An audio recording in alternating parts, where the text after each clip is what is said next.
Hello दोस्तों, आज हम पढ़ेंगे एक बहुत ही महत्वपूर्ण क्वेश्चन जो परीक्षाओं में बार बार पूछे जाते हैं। तो आइए हम क्वेश्चन को पढ़ना प्रारंभ करते हैं और समझते हैं इस क्वेश्चन में क्या कह रहा है और कैसे हल किया जाएगा। यदि आप इस क्वेश्चन को बहुत ध्यान पूर्वक देखेंगे समझेंगे तो आसानी से समझ जाएंगे। देखिए क्वेश्चन क्या कह रहा है। एक अभिक्रिया ए के प्रति प्रथम कोटि तथा बी के प्रति क्या है द्वितीय कोटि की है। मतलब एक अभिक्रिया ए है जो प्रथम कोटि की है तथा एक अभिक्रिया बी है जो क्या है द्वितीय कोटि की है। तो पहला क्वेश्चन क्या कर रहा है, अवकल वेग समीकरण लिखिए। दूसरा क्वेश्चन क्या कर रहा है, बी की सांद्रता 3 गुनी करने से वेग पर क्या प्रभाव पड़ेगा। तीसरा क्वेश्चन क्या कर रहा है, ए तथा बी दोनों की सांद्रता 2 गुनी करने से वेग पर प्रभाव क्या पड़ेगा। तो आइए हम पहले क्वेश्चन हल करते हैं। अवकल वेग समीकरण लिखते हैं। देखिए अवकल वेग समीकरण कैसे लिखा जाता है। हमने माना, देखिए जब भी अवकल वेग समीकरण लिखा था वो लिखा जाता है तुम्हारा dx अपान dt। क्या लिखा जाता है, dx अपान dt। यहाँ पे हम क्या लिखेंगे, dx अपान dt। ये अभिक्रिया का वेग है। ये किसके बराबर होगा, ए की सांद्रता। जो प्रथम कोटि अभिक्रिया है ना उसको इस तरह ये सांद्रता प्रथम कोटि के है तो ऊपर क्या लिख देंगे, एक लिख देंगे। और क्या है, बी के प्रति क्या है द्वितीय कोटि, तो बी की सांद्रता, बी को क्या करेंगे हम इस ब्रैकेट में लिख देंगे तो क्या हो जाएगा, द्वितीय कोटि की है तो 2 लिख देंगे। क्या लिख देंगे, 2 लिख देंगे। ठीक है, अब देखिए अब ये हो गया। इसको हम मानते हैं भी, क्या मान लेते हैं भी, तो क्या हो जाएगा dx upon dt is equal to क्या हो जाएगा a। क्या हो जाएगा a और ये क्या बन जाएगा b, b का स्क्वायर। ठीक है, क्या बन जाएगा, b का स्क्वायर बन जाएगा। यहां से v का मान हम क्या बन जाएगा, a और b का स्क्वायर। इसको समीकरण नंबर 1 मान लेंगे, इसका आगे चल करके यूज होगा। अब देखिए दूसरा क्वेश्चन क्या कह रहा है। दूसरा क्वेश्चन कह रहा है कि बी की सांद्रता 3 गुनी करने से वेग पर क्या प्रभाव पड़ेगा।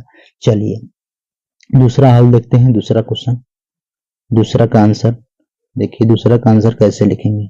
ठीक है, कह रहा है कि बी की सांद्रता 2 गुनी करने पर हम मान लेते हैं, माना बी की सांद्रता 3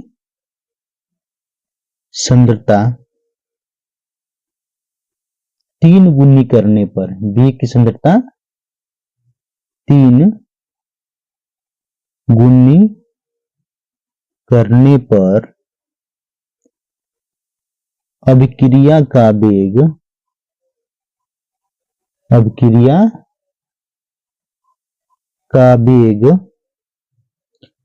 v1 हो जाता है,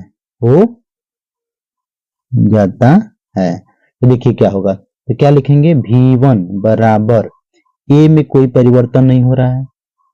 अब a में कोई परिवर्तन नहीं हो रहा है, जबकि b की सांद्रता क्या कर दिया, 3 गुनी कर दिया जाता है। b की सांद्रता कितनी गुना, 3 गुना कर दिया जाता है। तो b की जगह पर क्या रख देंगे हम, 3b रख देंगे। क्या रख देंगे, 3b का स्क्वायर। ठीक है, अब ये क्या देगा, ध्यान से देखिए, ये देगा आपका, अब ये क्या बन जाएगा, v1 बराबर, यहां से बन जाएगा v1 बराबर क्या बन जाएगा, ये तो होगा ही होगा, और तितली का 9 कितना जाएगा, 9 बाहर आ जाएगा, ये b का स्क्वायर हो जाएगा। ये क्या दे देगा, थोड़ा सा 9a और b का स्क्वायर। अब क्योंकि देखिए ध्यान से a b का स्क्वायर, देखिए यहाँ पे ये वाला सेम है, तो यहाँ पे क्या रख देंगे, v रख देंगे। क्या रख देंगे, v। यहां से जैसे हम v रखेंगे तो v1 बराबर क्या हो जाएगा, 9v। देख रहे हैं, ये हमारा आंसर हो गया। मतलब यदि हम b की सांद्रता क्या करते हैं, 3 गुनी कर देते हैं, तो अब क्रिया का वेग कितना गुना बढ़ जाएगा, 9 गुना बढ़ जाएगा।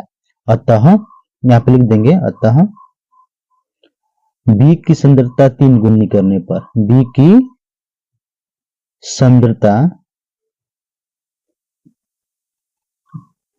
3 गुनी होने पर अभिक्रिया का वेग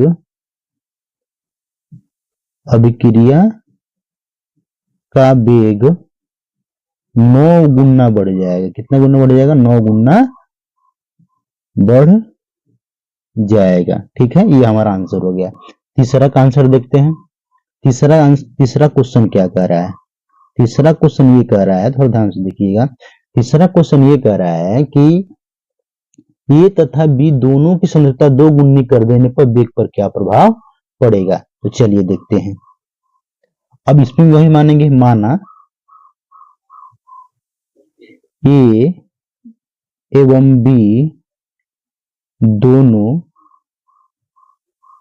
दोनों की सांद्रता 2 गुनी करने पर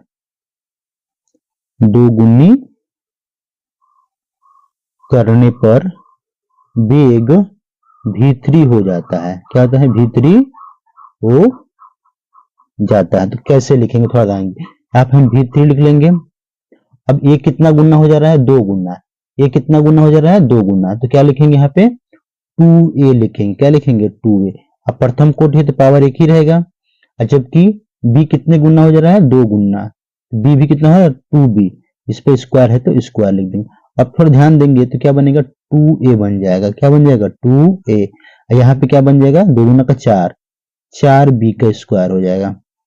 तो आप अगर देखेंगे आप ध्यान से इसको, यहाँ पे क्या बनेगा? v3 इक्वल टू बन जाएगा 8, जो कि 8a b का स्क्वायर। अब चूंकि ध्यान दीजिए यहाँ पे देखिए सेम ए वाला, और इसको आप अगर देखेंगे ध्यान से ए, इसकी जगह हम क्या रख सकते हैं? बी रख सकते हैं।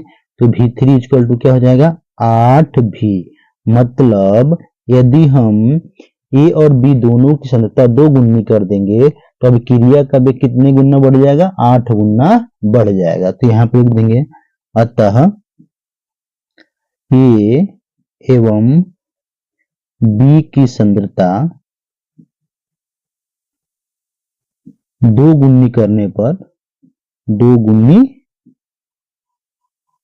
पर अभिक्रिया का वेग